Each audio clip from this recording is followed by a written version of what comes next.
Sorry about the interruption. It's part of having a family. And I'm back. And we're joining the story, we're rejoining the story where Nebuchadnezzar has established this school to bring in the best and brightest from his kingdom for two reasons. Remember, one, to take their best idea, their worldview, and incorporate it into the strength of Babylon. But secondly, to allow there to be strong people within each cultural identity, because he needs to keep those cultures at odds, not just with the Babylonian conquerors, but with each other. That devious side of multiculturalism. Believing as I do that that is his motivation, I think that the first day at the academy goes something like this. The first day at any academy, my son could tell you, is full of briefings, policy upon policy upon policy. And so I think that Daniel, Shadrach, Meshach, and Abednego have sat through a briefing that goes something like this. Every one of you is expected to maintain your cultural identity. Every one of you is expected to be proud of your cultural heritage and live out your cultural norms and mores. So while you're here at the academy, make sure that you continue to live in the mode which you are used to living. Continue to practice your religion. You have complete freedom to do that. Continue to live out your worldview, because that's the only way that you can bring to us Babylonians the strength of your culture. And at that moment, I suspect that Daniel, Shadrach, and Meshach, and Abednego are pretty happy. They were fearing that they would arrive in Babylon to the religious persecution of the dominant culture. And they're hearing news that they're going to be embraced, that their differences are going to be celebrated, that this is truly a multicultural society. Good enough for them. Things are looking up. Here they are at this extravagant academy, providing them a high quality of living. They aren't going to be out grubbing for a living with the masses. They are going to move in, when they finish the academy, to a high-level counseling position. And not only that, they get to practice their Jewish religiousness without any fear of persecution. And then, at the end of the briefing is the good news. Guess what? You cadets get to eat the very food that is prepared in the kitchen of the king. You get to eat the best, the palace food, all for you. And it's all you can eat. And all of these men who have been taken away from their homes are looking forward to this. They're looking forward to what that means for them. And they sit down to the meal. And Daniel, Shadrach, Meshach, and Abednego are suddenly faced with the delicacies of the kingdom, which they, according to their Jewishness, cannot eat. They can't eat meat that has been killed without the blood being taken away. Back in those days, apparently, at least I remember this from talks on subsistence living. Subsistence living says, do not drain the blood. The blood has so much nutrients. Make sure that you don't waste that. And I would suspect that the same was going. The tastes of the society would have been the same. And so meat with blood in it was probably on the menu. Secondly, meat with dairy products was against their Jewish religion. Oh man. I really like putting cheese on just about everything. If I'm having a hamburger, I sure would like it to be a cheeseburger. And they aren't allowed. Thirdly, they were not allowed to eat food by their tradition, maybe not the direct commands, but because idolatry was such a prohibition, they were not allowed to eat meat that had been offered to idols. Much of what the king ate, just as a matter of course, was offered to the idols. And suddenly this food, and let's add, That if they were happening that night to having a surf and turf, steak and shrimp, as Jews, although it's unlikely that they would have had seafood much in Babylon, but even that they couldn't eat. No pork, no seafood, only a certain number of animals that they could eat. And Daniel, Shadrach, Meshach, and Abednego, with the words of their briefing ringing in their ears, say, we're supposed to live as Israelites. We can't eat this. The commandant of the academy sees that they aren't eating and is like, whoa, what's going on here? And Daniel said, meaning you no disrespect, but if you expect us to follow our Israelite mode of living, we can't eat some of this food. And the commandant's like, well, what can't you eat? Well, we can't eat the meat. We can't eat anything that's been offered to idols, so we probably can't drink the wine. We can't eat anything that has been improperly killed. And the guy's like, well, what can you eat? And Daniel answers and says, well, but we could drink some water and we could have the vegetables. Those should be okay for us. And the commandant's like, well, wait a minute, you don't understand. To you it looks like I'm in charge, but I'm under the king. And when the king makes a spot inspection, don't forget we're right next to the palace. When the king makes a spot inspection and sees that the four of you, Daniel, Shadrach, Meshach, and Abednego, the four of you, when he sees that the four of you are looking like you're starving, he's going to have my neck. Daniel says, look, I understand, but just let me ask you this. Let me ask you if we could, for 1 week, eat only the foods that are allowed by our religion. And then examine. We'll appear before you. If we're looking weak and sickly, then we'll just trust that we'll need to eat what you provide. But if we're looking strong and if everything looks healthy, then will you let us eat the way we're used to eating? Well, the commandant is torn between the two. On one, he has this injunction to make sure that they continue to follow their cultural norms. And he has the fear that they're going to look inferior. And so he says, all right, 1 week. Well, that week goes by. And I can imagine what it would be like if I moved next door to an old country buffet and got to eat whatever I wanted, as much as I wanted. It might not be a pretty picture. So after 1 week, Daniel, Shadrach, Meshach, and Abednego, who have been forced to only eat the vegetables and the water that they were sure was clean, are being compared to all these other students who have been, for maybe the first time in their life, or maybe they're from other kingdoms, but they are indulging in the delicacies. And the commandant looks and he says, wow, you guys are so much healthier, so much brighter, so much sharper intellectually. And then he takes a step that must have just terrified Daniel, Shadrach, Meshach, and Abednego.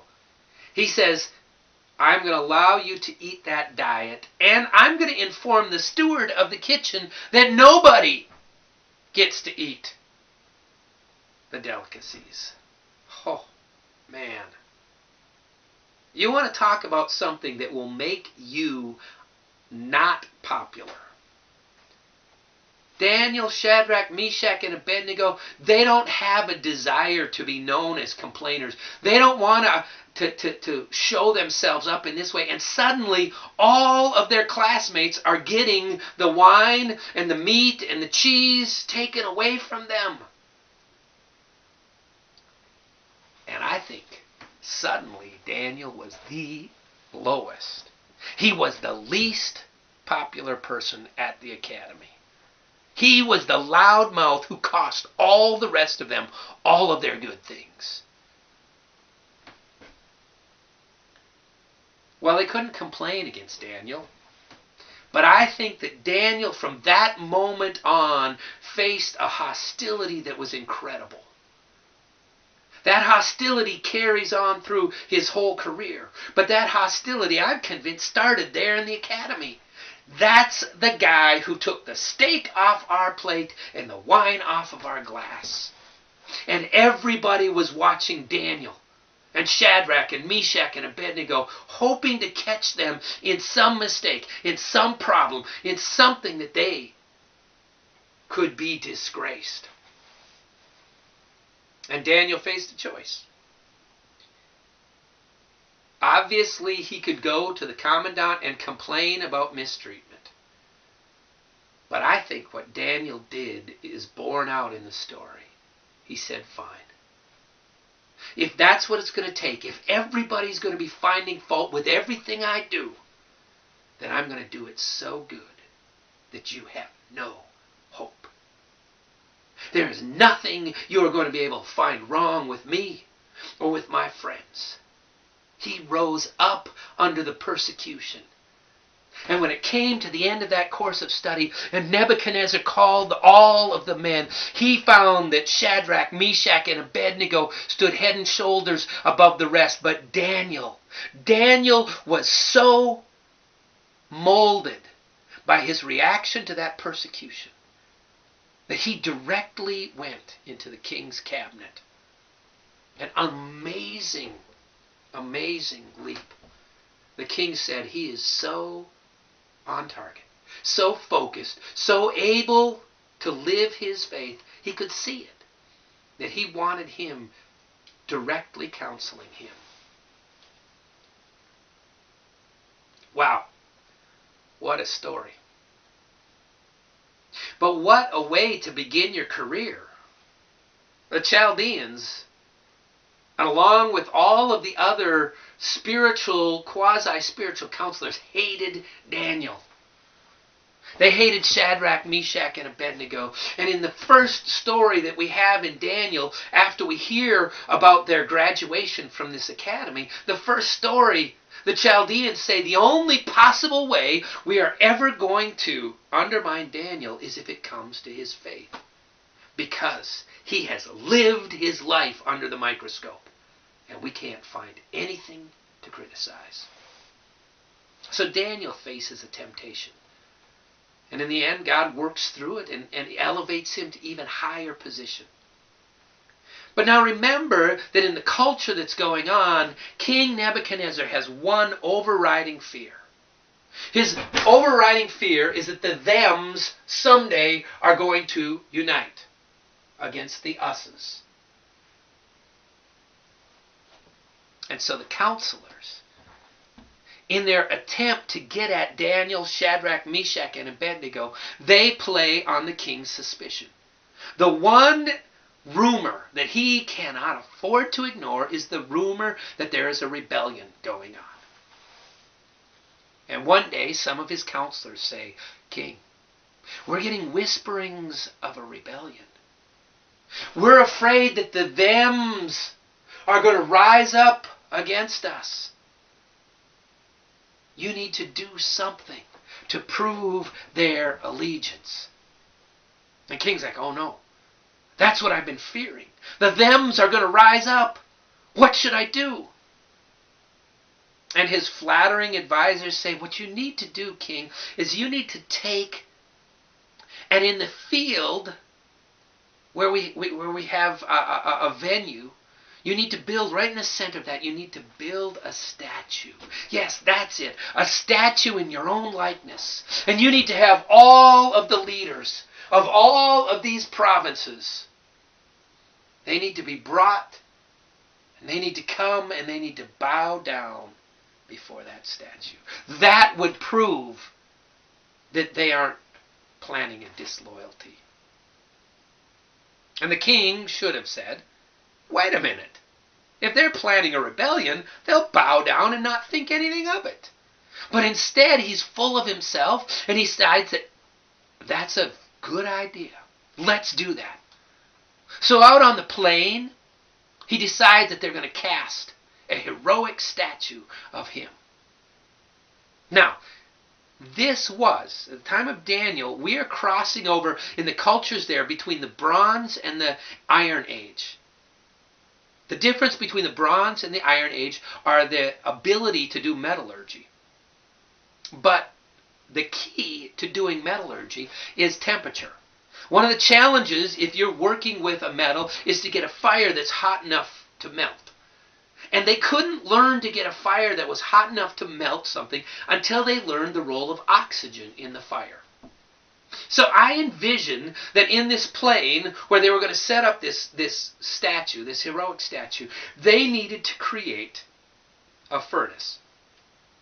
A furnace that was able to get hot enough to melt whatever iron, probably whatever metal, probably bronze, they were going to use for this statue. The key to that is draft. If you light a fire, that fire will naturally, the heated air will suck up, drawing in cold air from the sides. You want to make a fire hotter, you blow on it. If you want to make a fire hot enough so that wood will get hot enough to melt iron, you need to create a forge. A forge has a forced draft.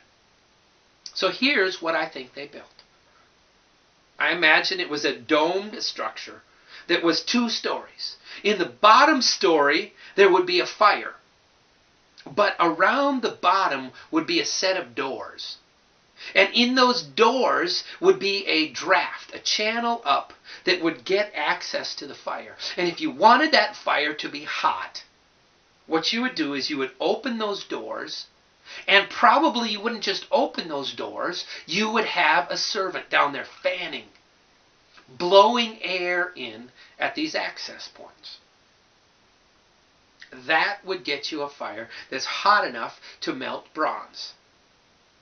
Now, I am guessing that when they built this furnace, they built it with a number of drafts, and they found out that they didn't need to use all that they had. It doesn't take a lot of oxygen to get a very hot fire.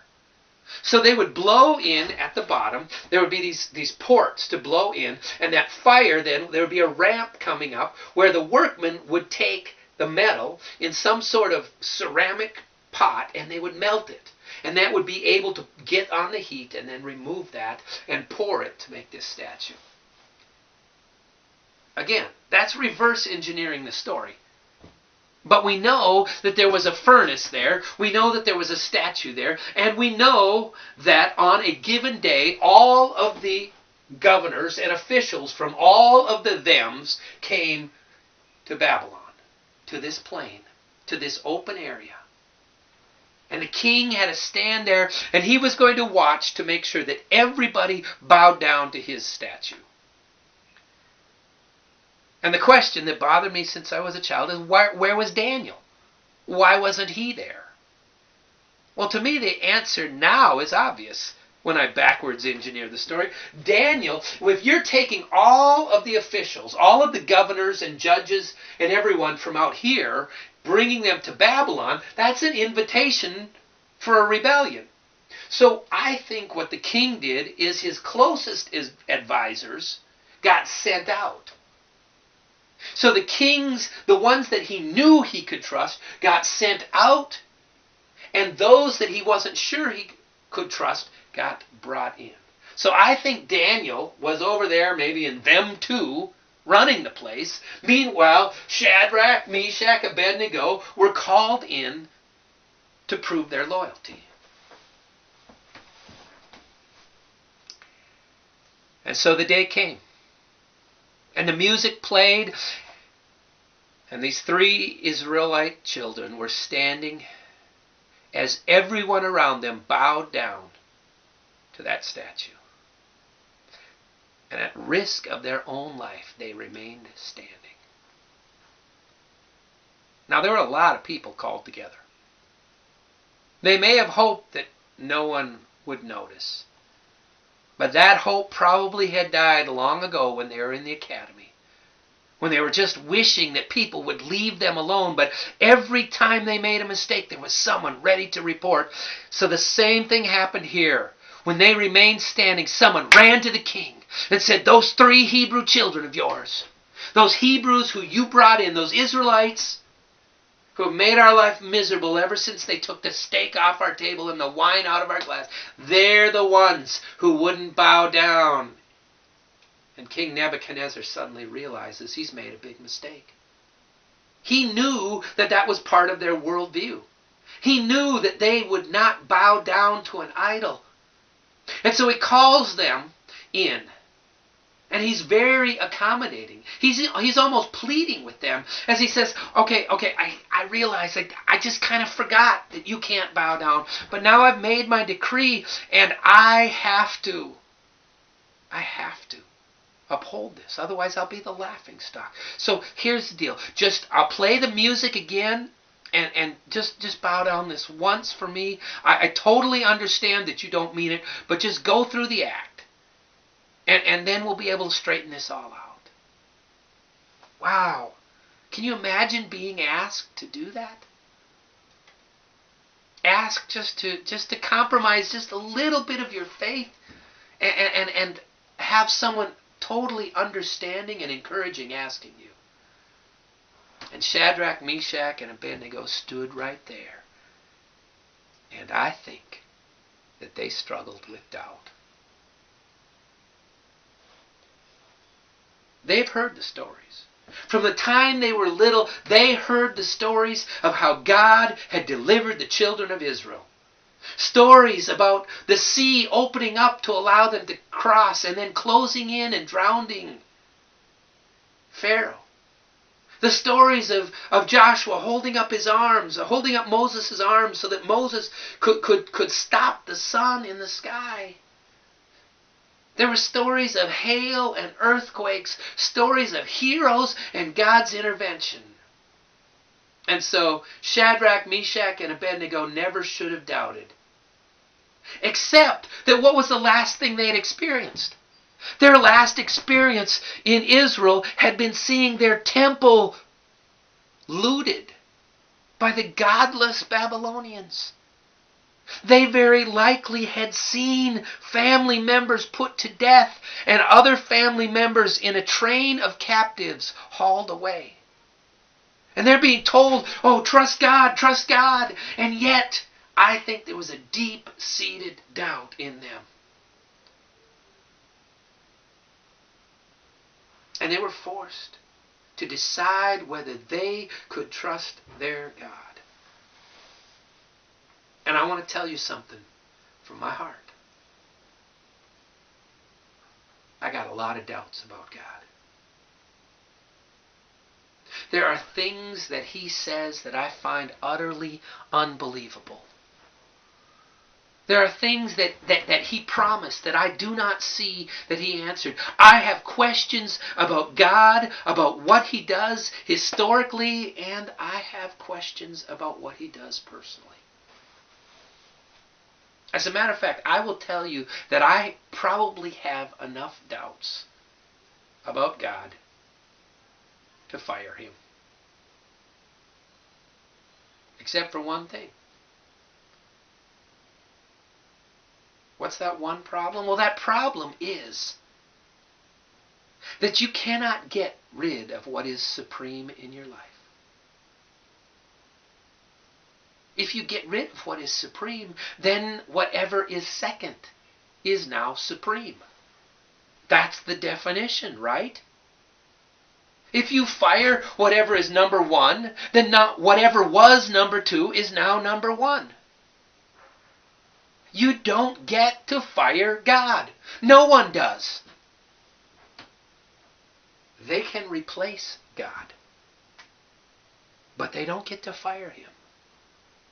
Wow, think about that in light of people.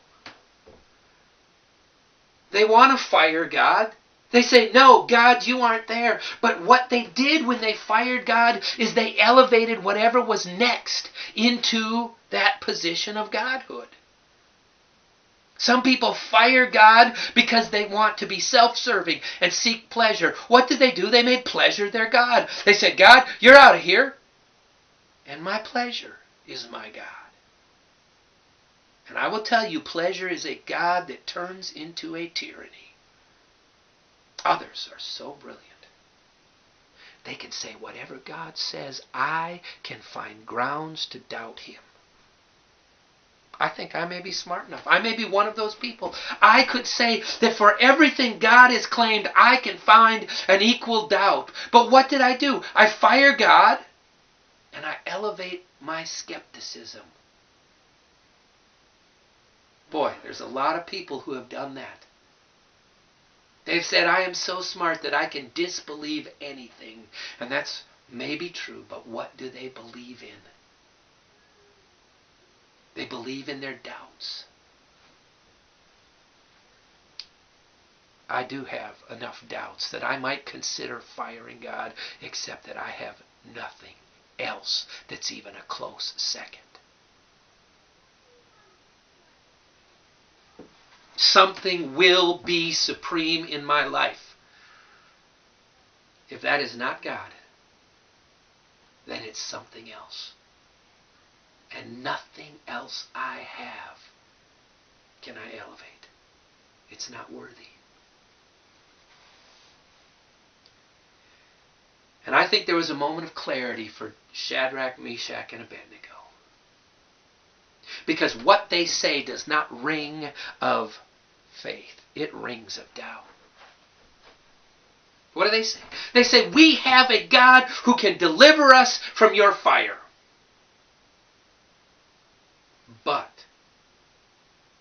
But if he does not, know this, O king, we will not bow down.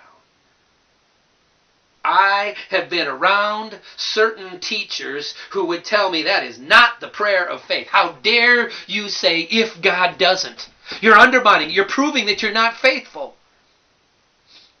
We had some people come and pray when my mom was suffering from ALS. And I was so proud of my mom, even though she was weakened by that condition. She stood firm that she would pray confidently for God's will to be done. And they said, no, you aren't allowed to pray that. You have to pray for healing. Because that's faith. You have to believe that God wants you to be healed. They left without praying.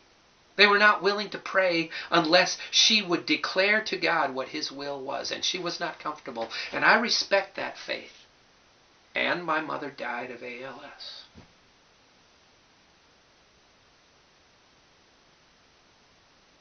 But that's what Shadrach, Meshach, and Abednego were facing. They said, we believe that there is a God who can lift us up, who can rescue us. He's done it before. Only I'm struggling with doubts because I watched maybe my family members put to death, other family taken away and changed, the temple of our God looted. And I don't know what God was doing. We believe in a God who can rescue us, but know this, O King, even if he doesn't.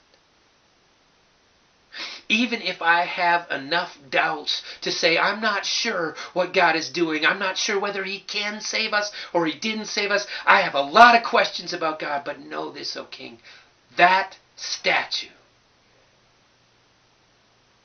is not a God.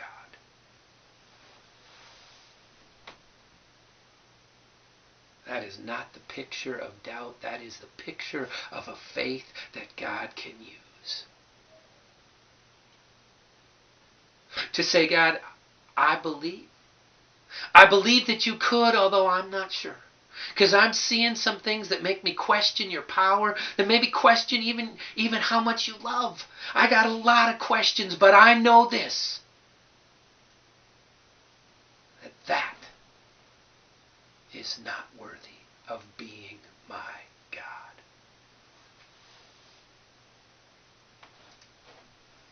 My doubts are not worthy of being God. The pleasure I seek is not worthy of being my God. So I'll take my chance with a God who is worthy, who I don't understand, rather than to get what I can get by choosing that idol. Wow, what a dumb thing to say. Shadrach, Meshach, and Abednego, they didn't apologize. They didn't back down. They called out the king in a profound way. And that king heard what they were saying. And he got angry. They called out what he was doing. They said, "That is no God. I will not bow down." And the king became angry. And he said, "All right, you had your chance. I didn't even have to give you one chance, but you refused it. So you're going to burn for your insolence." And he called to his servants. And he said, "That furnace, does it still work?" I said, "What's not to work? You put a fire in it." He said, "All right, I want you to open up that furnace. I want you to put a fire in that furnace. And I want you to get one of my slaves on every single one of those doors." It's the only way I know that you could come up with 7 times hotter. If the story simply said it was hotter than it had ever been before, I'd understand that. But somehow the story focuses on 7 times hotter. That's how I would get a fire 7 times hotter. I don't know if that's what happened. But I think he opened up every one of those doors. Down there on that lower level, there is a servant at each door fanning the flame. And this flame is burning so hot. And they tie up Shadrach, Meshach, and Abednego. They're bound. And the guards who are carrying them are carrying Shadrach, Meshach, and Abednego forward, blocking the heat of this intense fire, as using them as a human shield. But as the guards throw them into the fire, suddenly they're exposed to this intense heat, and this intense heat knocks them over and kills them right there. And Shadrach, Meshach, and Abednego undergo a horrible form of death. I've read Fox's Book of Martyrs. And there is a time when people are burnt alive, when the bonds will burn away, but their body's nerves are still acting. They can get up and run around. So it's not a big surprise that he sees them running around. Only Nebuchadnezzar, who is watching carefully, sees something amazing. They keep walking around.